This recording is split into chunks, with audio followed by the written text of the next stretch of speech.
Metro রেলের line ৬ উদ্বোধনের প্রস্তুতি সোমবার সরেজমিনে সাংবাদিকদের দেখালো এ প্রকল্পে অর্থায়নকারী ও নির্মাতা প্রতিষ্ঠান Japan international cooperation agency JICA. Ticket বিক্রয় মেশিনের মাধ্যমে টিকিট কাটতে হলে যাত্রীকে প্রথমে মনিটরে বাংলা অথবা ইংরেজি অপশন নির্বাচন করতে হবে।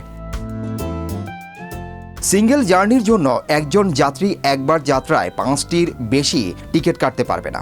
এরপর ওকে বাটনে চাপ দিলেই মেশিন টাকা চাইবে। টাকা দিলেই টিকিট বেরিয়ে আসবে। মেশিনে সর্বনিম্ন ২০ টাকা আর সর্বোচ্চ ১,০০০ টাকা প্রবেশ করানো যাবে। ডেস্টিনেশনটা আমি পল্লবী সিলেক্ট করলাম। আমি টিকিট সংখ্যা একটি টিকিট সংখ্যা নির্বাচন করলাম, তারপরে ঠিক আছে বাটনে ক্লিক করলাম। এখন মেশিন আমার কাছে টাকা যাচ্ছে।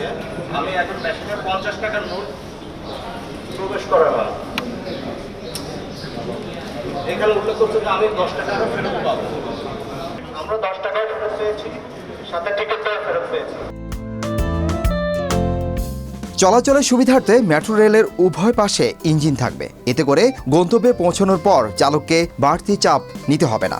ড্রাইভারের ক্যাবটা বা ট্রেলার কার বা ইঞ্জিনযুক্ত বগি যেটাই বলি না কেন, এটা সামনেও থাকে পেছনেও থাকে। যখন সে কমলাপুরে চলে যাবে এই ট্রেনটি, তখন তৃতীয় আরেকটি লাইনের ভেতরে ঢুকে সে তার ফিরতি লাইনের দিকে অটোমেটিক চলে আসতে পারবে।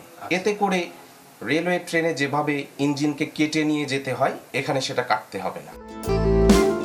মেট্রো রেলের বিষয়ে জনসাধারণকে ধারণা দিতে দিয়াবাড়ির মেট্রো রেল ডিপোতে স্থাপন করা হয়েছে metro rail exhibition information centre MEIC।